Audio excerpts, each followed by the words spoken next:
remercie tous ceux qui sont là, Kanta Sabaye, tous qui sont là, qui sont là pour chercher une révélation pour le Seigneur. Kanda Sakiaba, Ase Kayaba. Je vous dis qu'aujourd'hui, vraiment, ça va être un peu très spécial. Alléluia. Sanda Raba Akaye Sekia. Et je m'appelle évangéliste Rachel Saint-Thomas et je suis établi ici en France. Rokate Ramando Saka. Et en fait, ce mois de novembre, nous allons célébrer notre 4 années de ministère. Donc ça veut dire que j'ai commencé le ministère, le service pour le Seigneur Jésus-Christ. Ça fait maintenant 4 ans comme je suis dans le ministère. Donc aujourd'hui, au nom de Jésus-Christ, je vous apporte vraiment un bon nouvel. Randa Amando Sokakakia. Rabasabakaya. Écoutez-moi bien. Écoutez-moi bien. Ce que je vais partager avec vous. C'est important. Le titre de mon message, c'est comment croire. Vous savez, on parle de la foi, on parle de que tout est par la foi. Et on a des versets qui sont expliqués ce qu'est la foi. Mais maintenant, des chrétiens qui ils ont cru au Seigneur, ils vont à l'église, mais leur vie ne change pas. Et donc, c'est à partir du moment où j'ai commencé à poser la question et le Seigneur m'a donné cette révélation. Donc, cette révélation, vous pouvez l'appliquer dans tous les domaines que vous avez besoin dans votre vie. Mais aujourd'hui, je vais vous parler de la guérison. La guérison parce que c'est le domaine où je me suis foncé et parce que ça m'intéresse beaucoup.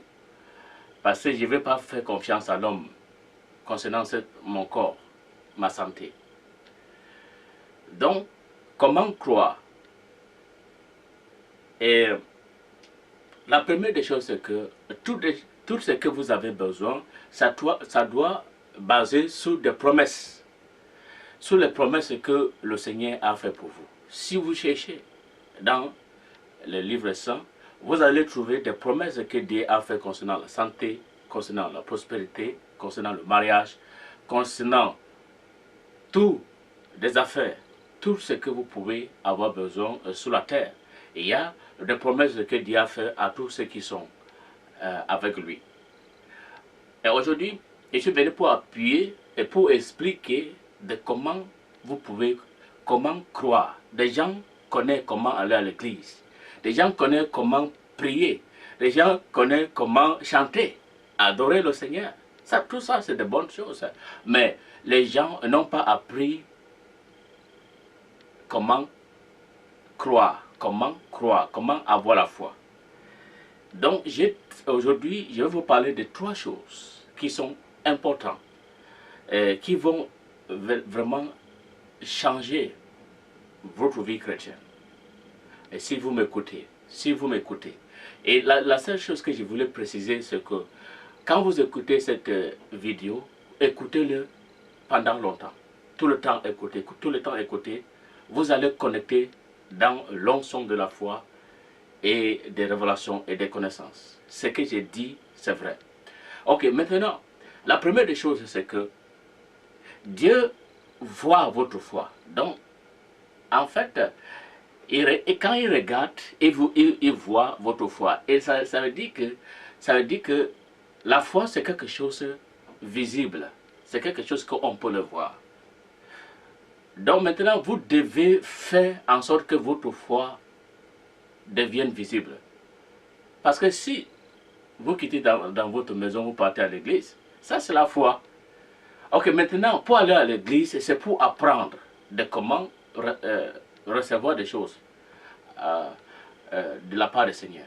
Donc aujourd'hui, je vais vous parler de la première chose de comment vous pouvez pratiquer votre foi d'une manière efficace. La première des choses, c'est de remerciement. La première des choses, c'est de remerciement. Vous devez chercher, si vous êtes malade ou pas, vous devez chercher des versets qui concernant votre santé Et vous allez, pendant votre moment de prière, vous allez Kanda Sakaraba, Roshikata. Vous allez, pendant votre moment de prière, vous allez Ramo Okakena. Vous allez commencer à remercier le Seigneur. Vous allez lui remercier de ce que le travail qu'il a fait, les promesses qu'il a fait, et de penser à votre santé, que pendant votre séjour sur la terre, que vous soyez en bonne santé. Vous devez le faire ça d'une manière verbale, avec la bouche. Maintenant, la deuxième chose à faire, vous allez, pendant votre moment de prière, vous allez lui remercier avec votre bouche. Mais la deuxième chose, c'est que vous allez Kanda Saka, vous allez le remercier avec quelque chose de réel. Maintenant, il n'a pas des champs dans certains endroits pour aller lui chercher, et je ne sais pas quoi, pour le remercier. Maintenant, l'argent peut tout faire. Maintenant, vous devez, peut-être chaque mois, peut-être chaque semaine, vous allez chercher même 10 euros. C'est juste un symbolique. Vous n'achetez pas. Je vais vous lire un verset qui a parlé de ça. Vous mettez dans une enveloppe, vous priez que Seigneur, cette enveloppe, ce que j'ai mis là-dedans, ce n'est pas seulement ce que je veux donner. Mais c'est pour te montrer que j'ai cru à des promesses que tu as faites concernant ma santé. Et maintenant, j'ai pas pour te remercier. Maintenant, écoutez le verset. Écoutez bien. C'est dans le proverbe 3, verset 9. Le proverbe 3, verset 9 dit: honore l'Éternel avec tes biens. Honore l'Éternel avec tes biens. Et avec les prémices de tout ton revenu. Honore l'Éternel avec tes biens. Maintenant, honorer, pour comprendre honorer, la Bible dit que ceux qui donnent aux pauvres honorent l'Éternel. Ça veut dire que si vous donnez à ceux qui sont dans le besoin, vous honorez l'Éternel. Je vais vous faire comprendre que les pauvres, ce n'est pas ceux qui sont dans le monde. Les pauvres, c'est ceux qui sont dans l'église.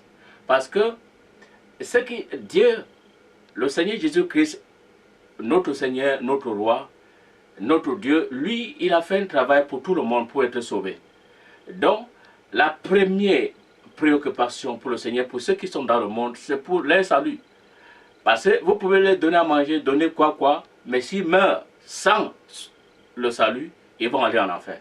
Donc, quand Dieu parle des pauvres, c'est ceux qui sont dans le besoin à l'église. Ceux qui sont dans le besoin à l'église. C'est ça que vous allez les honorer, que Dieu m'a mis dans le cœur de te bénir avec ça. Dieu m'a mis dans le cœur de te bénir avec ça. La Bible dit que tu es en train d'honorer l'Éternel. Mais avant de sortir de la maison, tu as déjà fait ta prière. Maintenant, c'est comme ça que Dieu va commencer à voir. Vous allez commencer à attirer l'attention de Dieu de ce que vous avez cru. Parce que vous avez fait ça à cause de votre guérison. Maintenant, je vais vous parler de la dernière chose. La dernière chose, c'est que Halkanda Sakore Shikabakako. La dernière chose, ça c'est la troisième chose. La troisième chose, c'est de témoigner que Jésus-Christ est guéri à tes voisins, à tes collègues, à tout le monde.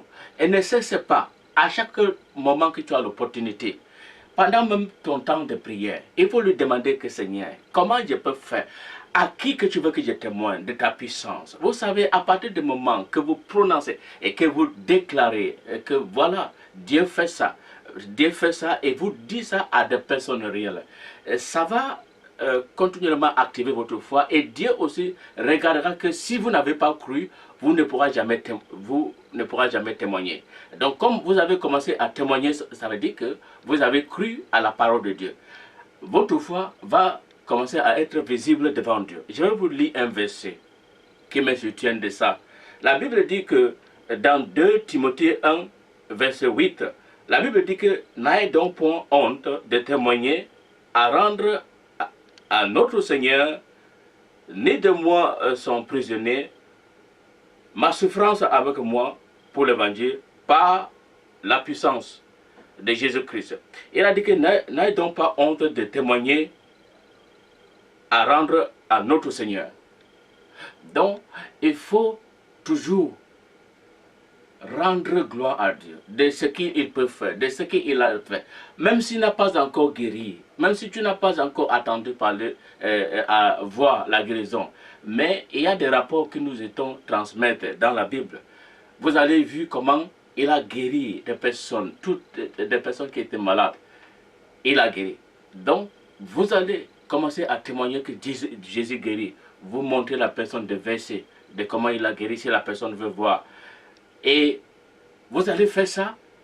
Et je vous dis que si vous mettez tout ça en pratique, donc, quand j'avais commencé, j'avais dit que vous pouvez appliquer ça dans tous les domaines, le domaine des affaires, le domaine aussi des mariages, le domaine aussi de réussite de vos enfants.